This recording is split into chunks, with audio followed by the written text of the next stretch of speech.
Good evening. I'm Kate Snow in for Tom Llamas. Tonight, we begin top story with that monster winter storm. More than 100 million Americans under alert from New Mexico to Maine at this hour. Heavy snow and sleet slamming the plains and the Midwest. Up to 10 inches of snow already falling in some of Chicago's suburbs, and more is on the way. Snowy and slick roads in northwest Texas causing this rollover crash. Officials there also warning freezing temperatures could impact the power grid once again. The winter weather is far from over, so let's get right to Shaquille Brewster, who leads us off from Detroit. Tonight, a mess of heavy snow, ice, and rain stretching from the Rockies to the Northeast. The dangerous wintry mix pounding roadways, snarling traffic, and causing blizzard conditions. You're cold all the time, you're wet. It's just not fun. Parts of New Mexico already buried under 20 inches of snow. More than a foot has fallen in Colorado and Illinois. Wet, heavy snow. This is the wet, heavy stuff? Yes. Are you ready for it? No. In Peoria, a major highway nearly impassable. State police jumping in to help stranded drivers. Missouri's governor activating the National Guard and joining others declaring a state of emergency. Americans across 26 states feeling the impact, including Texas, where last February's freeze led to a power grid failure. More than 200 people died. The state now bracing for days of sub-freezing temperatures. NBC's Morgan Chesky is in Dallas. This will be the Texas power grid's biggest test since last year's storm left millions of people without any electricity.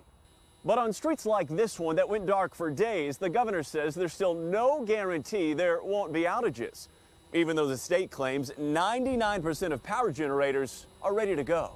There could be either ice on power lines that would cause a power line to go down, or it could be ice on trees.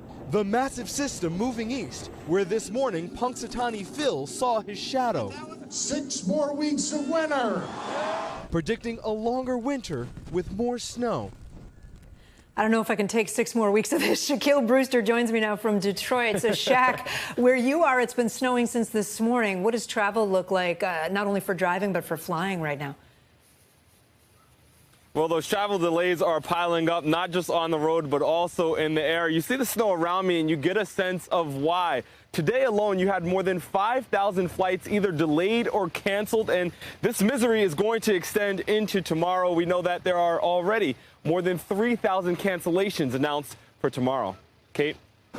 Shaq, thanks so much. And this is just round one for many cities, with this system expected to bring more snow to the area. We want to bring in Al Roker with what's to come over the next few days. It's going to be a tough one, Kate. As we take a look, you can see we've got 105 million of us under some sort of winter weather advisory, watch, warning, or ice warning. And you can already see we've got a frozen precip down through Texas. And again, we remember February of last year, and they had all those problems. They expect getting close to those same loads for their electrical system. Snow making its way up through Chicago. It's just about ending there, but still going on in Detroit, close to Cleveland. Now, let's look at what this system does as it moves through by Thursday. Significant icing from Texas to New York. A band of heavy snow from Missouri all the way up into Maine. Friday, the slick commutes continue for Washington to Boston. We're looking at showers and storms soaking the southeast on Friday on into Saturday. Now, snowfall amounts as you get back into Texas. But look at Dallas, 1 to 3 inches. Oklahoma City, 2 to 4. St. Louis up to 13. Columbus, 6 to 10. And as we move along the system, you'll see the heavier snow really starts piling up. Burlington, almost a foot. Same for Bangor. Buffalo, Cleveland, maybe 10. Binghamton, 3 to 6. And we're talking about airport delays from Boston, Burlington, all the way to Cleveland. On the roads, I-95 from Bangor to Providence, Boston to Cleveland on I-90. As we slide back in, you'll see those airport delays and road delays. Chicago to Louisville, St. Louis to Columbus on I-70. Airport problems for Cincinnati, Chicago, and St. Louis. And then the icing is going to be a major impact event stretching from central Texas all the way up into the northeast. Kate, we're talking 1/10 of an inch to 1/2 an inch, and that's when we get serious problems. It is a mess. Al, thank you. Heading overseas now to the mounting tensions in Ukraine. The Pentagon announcing today that 3,000 U.S. troops will be deployed to Eastern Europe to help defend U.S. allies. The Kremlin calling the move destructive, as Russian President Vladimir Putin insists he is not planning to invade Ukraine. NBC News Chief White House correspondent Kristen Welker reports. Tonight, in a show of force, President Biden deploying 3,000 U.S. troops to Eastern Europe, with fears escalating Russia could invade Ukraine. The Pentagon saying 1,000 soldiers based in Germany will be deployed to Romania, and 2,000 troops from Fort Bragg in North Carolina will go to Poland and Germany. 8,500 U.S. troops had already been placed on high alert, with over 100,000 Russian troops amassed along the Ukrainian border.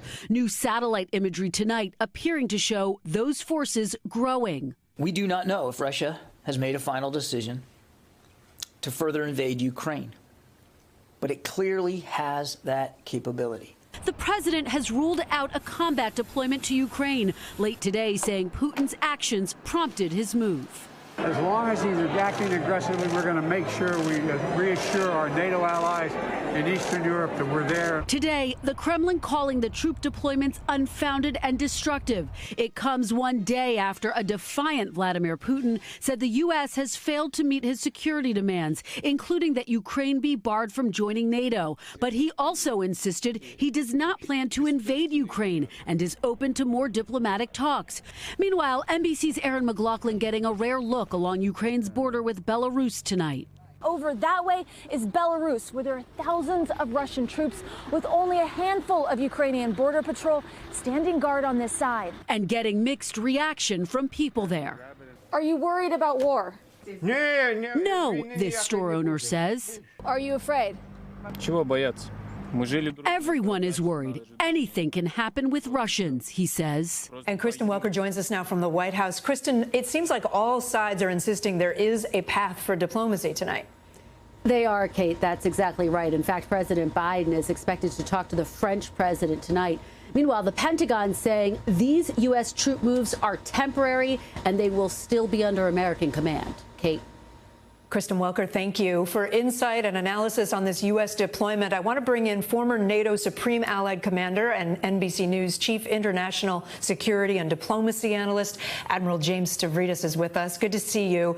When you look at the units that are being sent and where they're heading as a former commander, what does it tell you? That the administration is trying to accomplish two things here, Kate. First, they want to increase U.S. combat power on the ground. And the units that are going are highly experienced in Afghanistan, Iraq. They're from the legendary 18th Airborne Corps, and they are going to push forward through the European theater. So first is increasing combat power. Second, perhaps more importantly, is reassurance to our allies. That's why these units are going to go to Poland and Romania moving forward to demonstrate real U.S. resolve in the face of Russian aggression against Ukraine. Is there any danger on the flip side, though, with a redeployment could maybe be used by Russia as a pretext for invasion? You know, my view there is life is compared to what?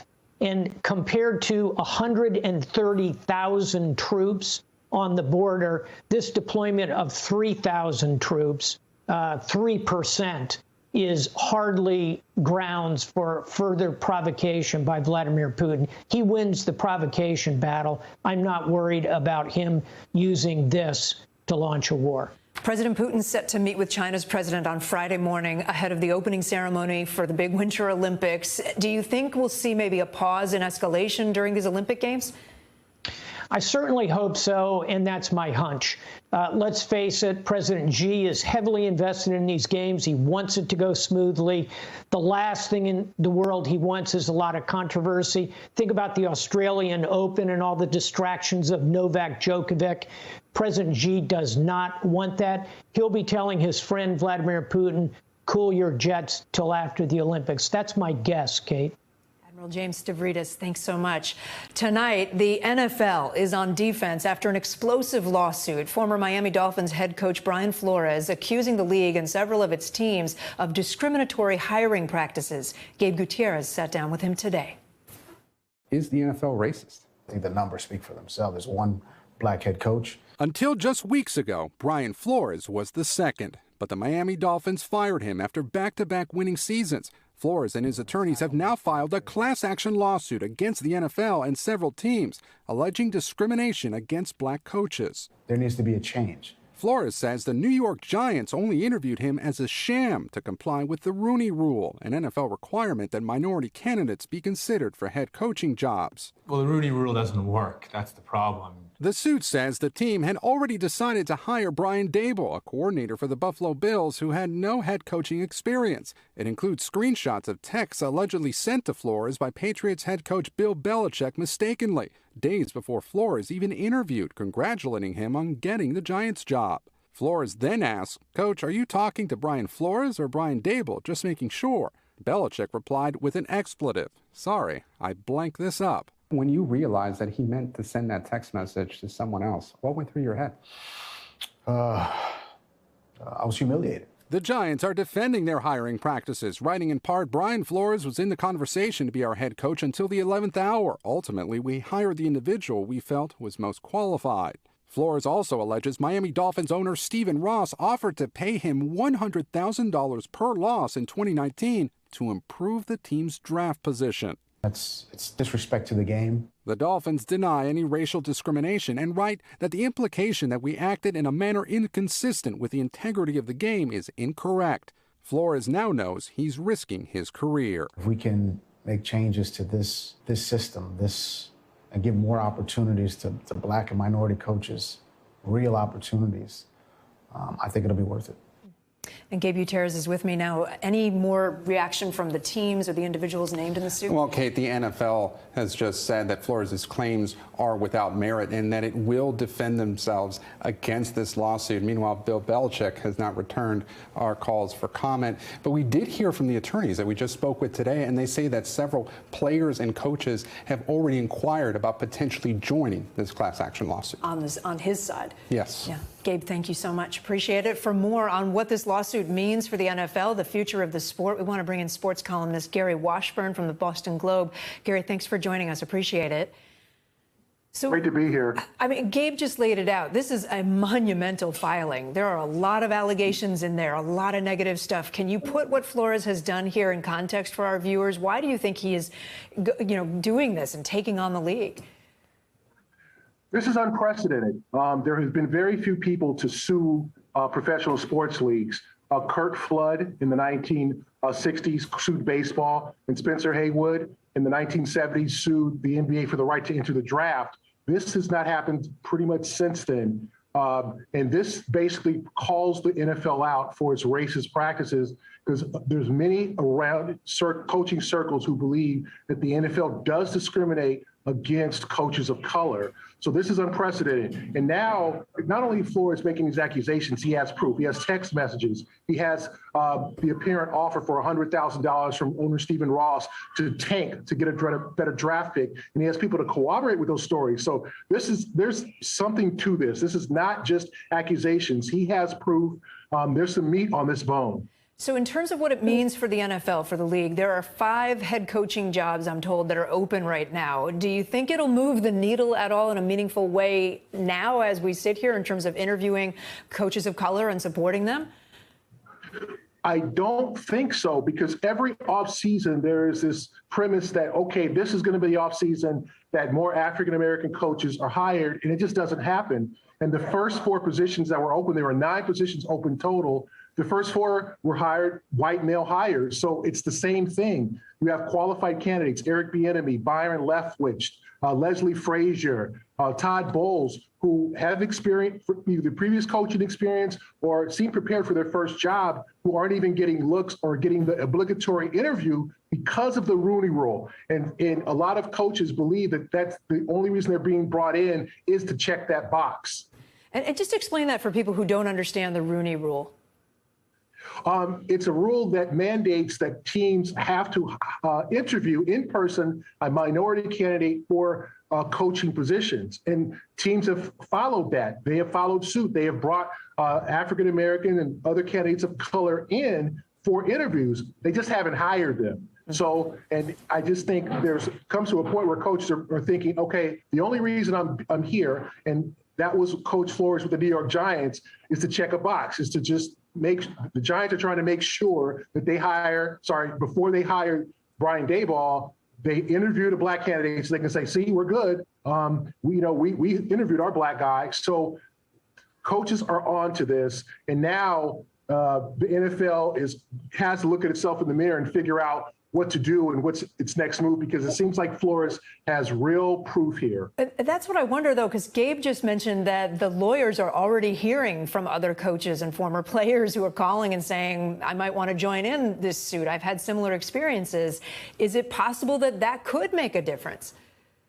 Very much so, because basically, I think many coaches have felt this way for years, but they want to coach in the NFL. They know if they made a move like Flores just did, Flores is risking his career. He is risking any chance to coach in the NFL again. Now, he might be able to go to coach in college or another level, but the chances of him getting an NFL job, and remember, he's still up for 2 other jobs, one in Houston and I believe New Orleans. He may never coach again because he could be blackballed. And I think a lot of previous coaches who have understood this system and been the victims of this system knew, well, if I go public with this, I'm going to lose income. I'll never coach in the NFL again. So they were afraid to. But now I think Flores has stepped to the forefront, there's going to be other coaches that follow him and go, hey, the same thing happened to me. I got to ask you about that other shocking allegation in the lawsuit. You mentioned it. The owner, Stephen Ross, of the Miami Dolphins, allegedly offering to pay Brian Flores if he lost games on purpose so the team could improve its draft position. The Dolphins responded with this quote. They said, quote, the implication that we acted in a manner inconsistent with the integrity of the game is incorrect. That's not exactly a direct denial. How big a problem is this for the NFL and the Dolphins if that allegation is real? Yeah, it's a major problem. You're offering your own coach to lose games for the team that you own. Fans pay tickets. Miami Dolphins fans pay tickets to see their players play their best and try to win every game. The fact that the owner is offering $100,000 to his coach to lose, whether it be by 1 point or 20 points, to improve draft position and a kind of a under-the-table deal is something that could cost him his team. I mean, that is a major accusation, considering every NFL team is supposed to attempt to win. Your fans are paying high prices for tickets, parking, concessions, etc. Miami Dolphins fans are paying to see the Dolphins win. They're not paying to see them tank or give up games to get a better draft pick for 5 years from now. So that's a major accusation, probably the biggest one. The accusation with the text messages from Bill Belichick is major. This one is just as big, considering there was money offered to this coach to lose games. Gary Washburn with the Boston Globe. Gary, thank you so much for joining us. Appreciate it. Thank you. Let's switch gears now. At a Virginia college tonight, students and staff in mourning after 2 campus officers were fatally shot during an active shooter situation. The suspect is now in custody as investigators piece together what happened. Here's Katie Beck. Tonight, a Virginia college campus reeling after 2 officers were shot and killed. The first 911 calls coming at 1:20 p.m. on Tuesday. A suspicious male spotted at Bridgewater College. Floyd Hall, 403 East College Street. 5 shots fired. 2 subjects down on the ground. 2 security officers have been shot. 1 possible priority for. Video shows a swarm of police taking down Alexander Wyatt Campbell after police say he shot and killed the 2 officers. The campus had gone on extended lockdown during the manhunt. They went through the water. It's only about knee deep and it's very shallow. So they actually, I think there's an image floating around of him on the island with several law enforcement. They responded, went through the water and took him into custody without further incident. The 2 slain officers, 48-year-old campus safety officer Vashon J.J. Jefferson and 55-year-old campus police officer John E. Painter, known affectionately as the dynamic duo.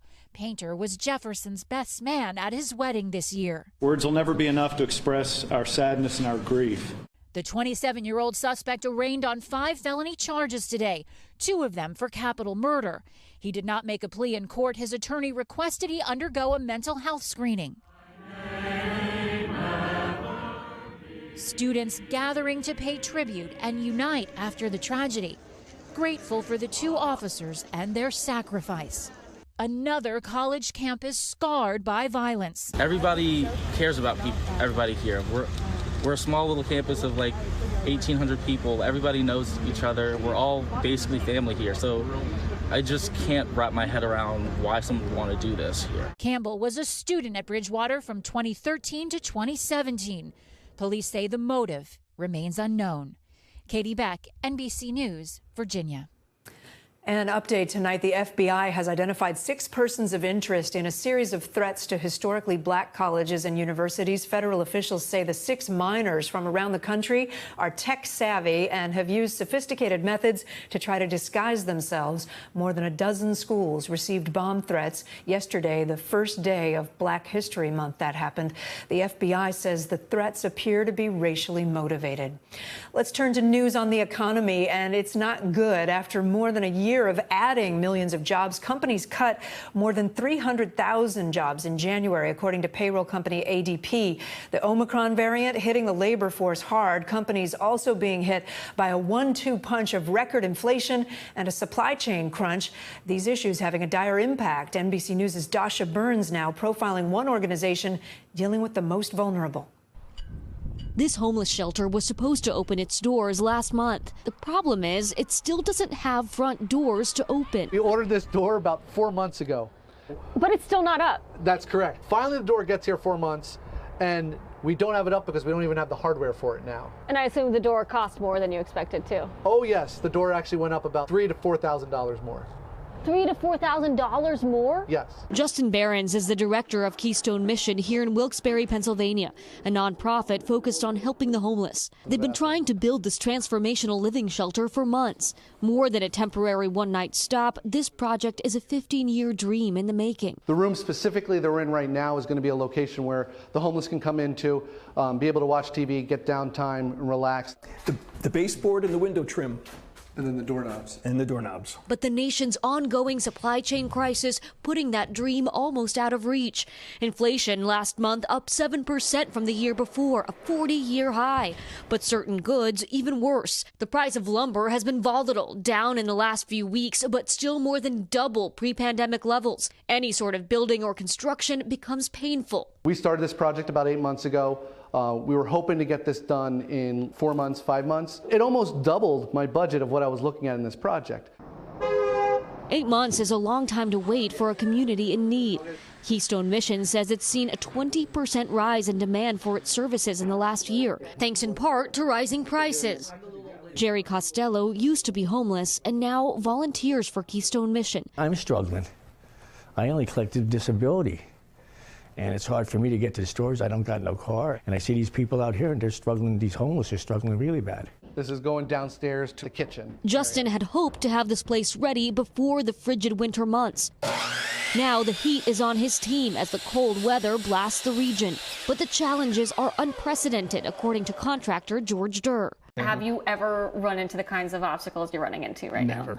Never. It's never been this bad. We're not talking just 1%. We're talking 10, 15%. Until these issues get resolved, those most in need will have to go without.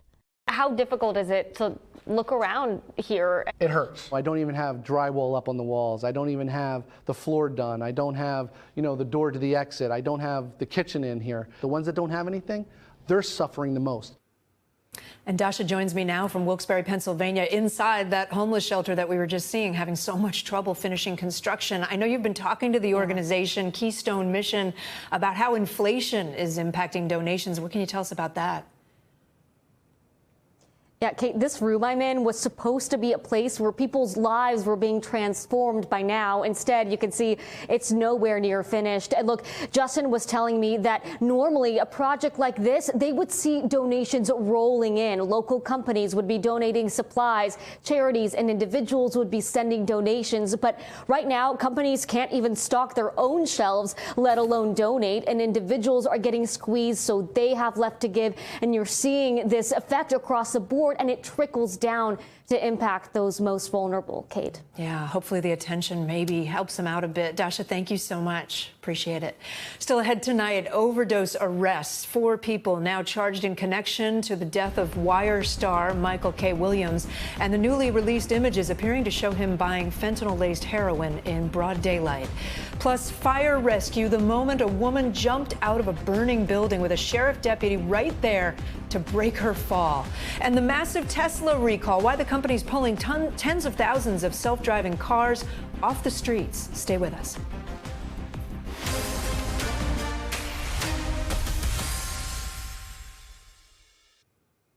Back now with electric car manufacturer Tesla recalling more than 50,000 vehicles over safety concerns. The company under fire for the rolling stop feature in its autopilot mode. Tonight, the new reports emerging that feature may not be the only problem with its self-driving features. Priscilla Thompson has more. Tonight, Tesla recalling tens of thousands of cars for safety issues. U.S. regulators posting that the electric car maker's rolling stop function in full self-driving mode may cause cars to run stop signs at up to 5.6 miles per hour. The recall in effect for more than 50,000 cars and SUVs made since 2016. According to the National Highway Traffic Safety Administration, the rolling stop function will be disabled via a free software update this month. Tesla did not respond to NBC's request for comment, but Elon Musk took to Twitter to defend the feature, writing, "There were no safety issues. The car simply slowed to about 2 miles per hour and continued forward if clear view with no cars or pedestrians." But it's not the only Tesla feature in the spotlight. At least one driver who's beta testing the full self-driving mode, not yet available to everyone, says that consumer testing is also a problem. With the full self-driving, testing this on public roads, I don't think that should be happening the way that they're going about it. Obviously, I had to take over. Taylor Ogan posted this now viral video showing his drive through a neighborhood in Boston. During the 1-minute clip, the Tesla veers into the wrong lane of traffic. Oh no, look at that. And almost hits a delivery van. What is it doing? Do you feel like Tesla needs to do something differently? Tesla historically and notoriously pushes the envelope. I don't know how much longer regulators will put up with it. It all comes less than a week after Elon Musk said in Tesla's quarterly earnings call that self-driving robo-taxis were part of a, quote, roadmap to potentially justify the company's sky-high valuation. The company reported nearly $54 billion of sales in 2021, its stock more than quadrupling its pre-pandemic high. The company's market cap now bigger than the world's next 8 largest automakers combined. I own Tesla stock. I have forever. And I will continue to own it. Overall, Tesla's a fantastic company that is enabling more miles driven autonomously than most any other company out there. It's just, I disagree with them on this approach. This isn't the first time the tech giant has faced scrutiny over safety. Overall, Tesla's received superb safety ratings from independent testers. But like other automakers, that doesn't make it immune to recalls. A month ago, Tesla recalled nearly 500,000 cars for rear-view camera and trunk issues that regulators found could increase the risk of crashes. With regard to the recall, Elon Musk tweeted and said that there are no safety issues. What do you make of that? I don't know what Elon is driving. There are driving head on into other cars, into oncoming traffic. It seems to me to be a safety issue. So maybe it's just a different perception of what's safe and what's not. Priscilla Thompson is with me here in the studio. Wow. So it's not just the safety issue, right? There's also new precedent that maybe people get in trouble legally if they're involved in something, if they were using that autopilot feature. Well, that's right, Kate. In 2019, there was a Tesla on autopilot that crashed into another car, killing the 2 people inside. And the driver of that Tesla has just been charged with vehicular manslaughter last month. And Tesla in court filings said that their cars meet or exceed industry standards. But important for drivers to remember, even when they are using these automated modes, to ensure that they are reacting and staying alert. And that's coming from Tesla and regulators. Yeah, looking out the window and the windshield. Priscilla, thank you so much. Appreciate it. When we come back, that dangerous fire in North Carolina, the fire still burning at a plant housing tons of chemicals. What officials are now saying about the threat of an explosion. And the shocking resignation from the president of CNN as he reveals a relationship with a close colleague. The major shakeup at the network coming up.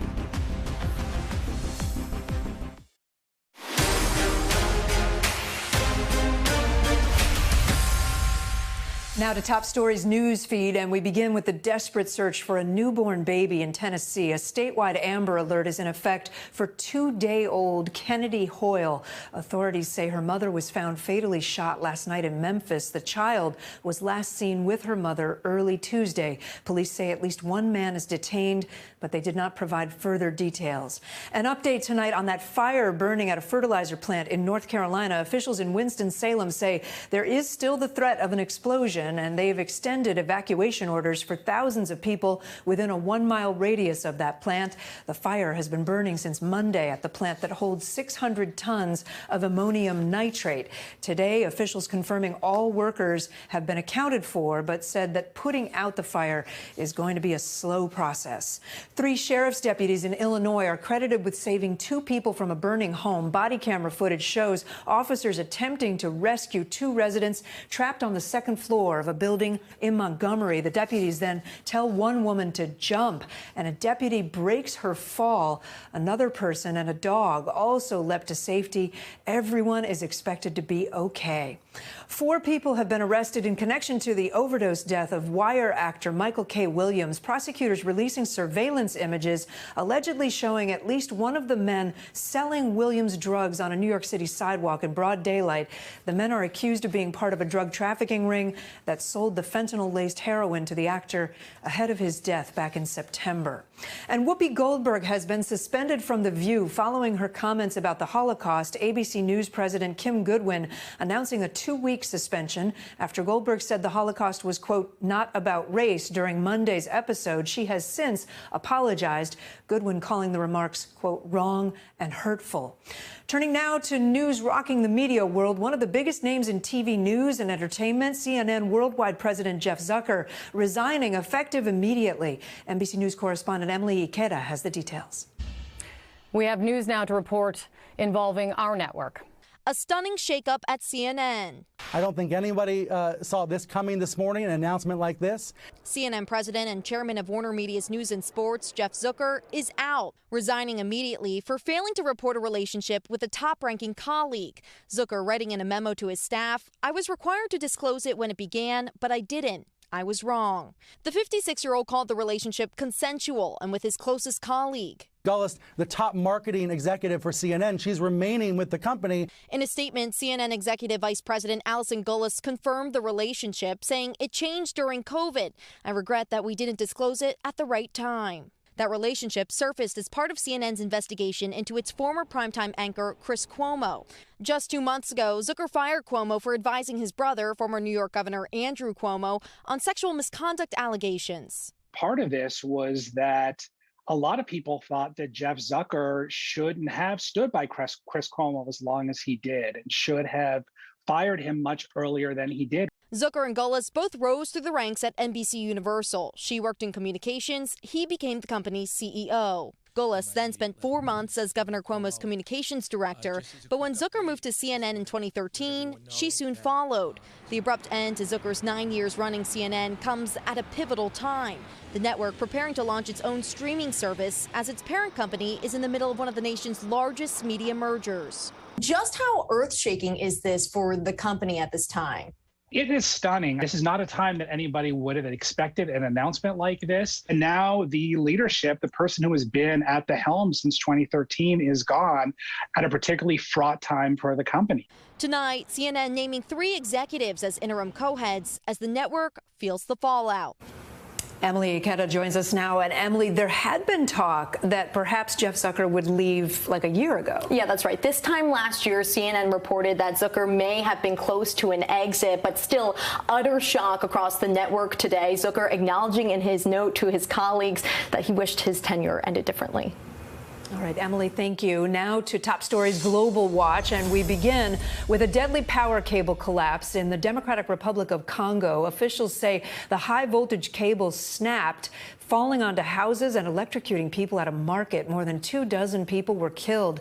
The country's national electric company says they believe a lightning strike caused that cable to break. Disaster hit Tonga, now entering lockdown after recording its first local COVID-19 cases. 2 workers tested positive for the coronavirus while handling international aid following that volcanic eruption and tsunami that happened there.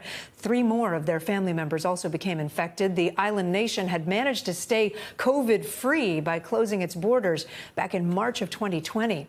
Officials in Canada are denouncing a blockade by truckers at the country's border with the U.S. The group of truckers who are protesting vaccine mandates have been blocking a border crossing in southern Alberta since Saturday. It has caused traffic jams and disrupted a flow of goods and services. Officials say the protesters have also assaulted mounted police officers there. Let's turn now to families separated at the U.S. border during the Trump administration, today marking 1 year since President Biden launched a task force to reunify those families. Tonight, our exclusive interviews with the Homeland Security Secretary and the head of that task force telling us the administration is 100% supportive of letting all those families stay here in the U.S., but many are still separated. Jacob Soboroff reports tonight from Los Angeles. 1 year after President Biden established a task force to reunite families separated at the border by the Trump administration. We're going to work to undo the moral and national shame. Homeland Security Secretary Alejandro Mayorkas tells NBC News exclusively the White House supports letting those families stay in the U.S. for good. You've said you want these families to be able to stay here permanently. What's the holdup? Is the White House supportive of this as well? The White House is 100% supportive of it, as am I, and we continue to advocate vigorously for it. That requires legislation. Welcome news for the more than 5,500 families separated at the border as part of the Trump administration's zero-tolerance policy and a pilot program that preceded it. Still unanswered whether the separations, called torture by Physicians for Human Rights and government-sanctioned child abuse by the American Academy of Pediatrics, will result in financial compensation for the victims. The Biden administration considering payments to families who were separated under President Trump's zero-tolerance policy. The administration backed out of those negotiations after details of a proposed monetary settlement leaked. Also an open question, whether there will be accountability for the Trump administration. Secretary Mayorkas saying the issues are outside of his purview. Will anyone ever be held accountable for what happened? Jacob, I'm going to defer to the Department of Justice to work on the accountability regime and determine what that means. That is within their province. DHS says as many as 1,200 families may remain separated as searches continue to find them. We embedded with one group looking last year. This flyer right here at this restaurant could be the way they find one, if not more, of the separated families. More than 130 families have been reunited by the Biden administration. And around 400 more are in progress. The task force executive director, Michelle Brunet, encouraging Americans to continue to support their efforts. If people could go back and remember that outrage, I mean, we tore families away from their parents, right? Tore them apart. Children were pulled out of their parents' arms. Tonight, the ongoing effort to make families deliberately separated by the Trump administration whole again, continuing with no end in sight. The Biden administration asked for public input on how to make sure that wide-scale family separations never happen again. It received over 21,000 comments online, and one of them was from one of their NGO partners they're working with to reunify families. That group is called Al Otro Lado, and their suggestion was quite simple. They said, don't do it. Kate, back to you. Jacob Soboroff. Jacob, thank you so much. We turn now to the Americas, a look at stories coming out of the U.S. and across Latin America. Tonight, a devastating scene in Ecuador where a massive landslide killed dozens in the capital city of Quito. Tons of debris and mud now blanketing entire neighborhoods, many still missing as the search for survivors continues. Here's NBC's Jesse Kirsch. Tonight in Ecuador, residents still in shock after a landslide ripped through the country's capital on Monday. Streets filled with rushing water and mud, sending massive debris downstream. Onlookers watching as someone was caught in the current, miraculously rolling out of the way just before dumpsters come barreling from behind. First responders rushing others to safety. Y empezamos a ver que bajaba todito. ¡Ay, ay, ay! ¡Ay! This car forced into a building, others gutted and flipped, with parts of the capital city, Quito, in ruins. Nosotros que salimos de la puerta y vimos ahí como un río inmenso que cubría todo, y arrasaba con todo, y entonces mi carro estaba acá nadando en el segundo piso. Quito officials reporting at least 25 dead and 6 missing, with dozens more injured. A country now in mourning. Expreso mi solidaridad, esta es la palabra que quiero iniciar con ella para todos los que perdieron familiares, a los que están heridos en los hospitales, a los que han sufrido daños materiales. Sepan que estamos con ustedes. The capital's mayor says the levees overflowed. Vino una sobresaturación del suelo en las laderas, lo cual genera un deslizamiento de las laderas. Rescuers climbing through almost knee-high debris, searching day and night. Survivors recalling the horror as others grieve. Sí, estamos esperando aquí a ver cómo siguen saliendo los cadáveres ahí, a que nos dejen ver para reconocer a nuestro familiar. The destruction brought on by massive storms in an area reportedly hit by similar tragedy 50 years ago. Now, as the scope of devastation sets in, a race against the clock to find the missing. Man, those pictures, Jesse, just awful. So you said they're racing against the clock. They're rushing as fast as they can. Any sense for how long it's going to take to find survivors? Yeah, Kate, you look at those images, clearly immense devastation. We don't have word on a timeline at this point. Officials say one of their priorities for now is simply just clearing the road so that cleanup can continue. They're also asking for donations because looking at those images, Kate, you can see the need for help there is clearly great. Yeah, they're going to need a lot. Jesse, thank you so much for being here. Finally tonight, there's a lot of nostalgia right now, right, for the 80s and 90s. So maybe it wasn't so surprising that an old-fashioned wall calendar from 1988 went viral on Twitter, striking a chord with women in 2022. It was a long-ago project rediscovered this Christmas when Marilyn Cole's grown son, Andrew, was home for a visit. He posted images on Twitter. The response? Overwhelming. And it was amazing. The positive feedback just was incredible. It took my breath away. The whole thing was born out of Marilyn's frustration with what most calendars celebrated back in the 80s. It's got action. Nobody that we knew wanted to look at guys in tearaway pants and little bow ties. And after seeing a segment advertising a pinup calendar on television, and they did this whole segment on male dancer calendars, and I just burst out laughing and said to my sister Julie, that is so not anything, that I would be interested in. That is not my idea of a fantasy or what I want to look at. So in response to what she saw as the obvious opportunity in the lucrative 1988 calendar market. And I said, really, what I'd like to see is a calendar of men cleaning the toilet and scrubbing the kitchen and doing dishes. The sisters got to work making their own calendar. This is the original 1988 Every Woman's Fantasy calendar. The tagline, real men doing what real women wish they'd do. We really wanted some everyday good-looking guys. This is Mr. January, who we met in a park, actually, and he was delighted to be invited to be in our calendar. Not one guy was ever insulted when he was asked to be a calendar model. Not one. They auditioned models for very specific shots. They had to stand there with the iron and just flex into that, come on, we want to see more arms, give us that look. The calendar shoot itself featured not only real men, but real household items. Everything you see here is either Julie's laundry or my kids' laundry. One of the things I hated most doing was sorting socks, little kids' socks. So he's sorting the socks for us. Don't we all want somebody to do that? In a time before social media, getting the word out about their great idea proved to be a challenge. But with her son's post on Twitter, they found a whole new audience. All people in a relationship want a partner who wants to be an equal helper. And I think that's really one of the things that came across so clearly in this going viral. The family now taking online pre-orders for a reprint of the calendar for 2022.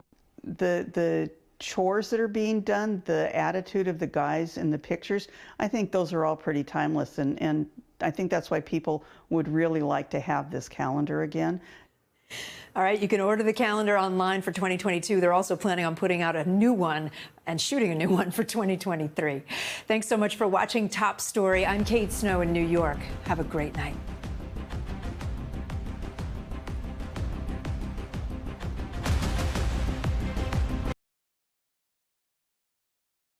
Thanks for watching our YouTube channel. Follow today's top stories and breaking news by downloading the NBC News app.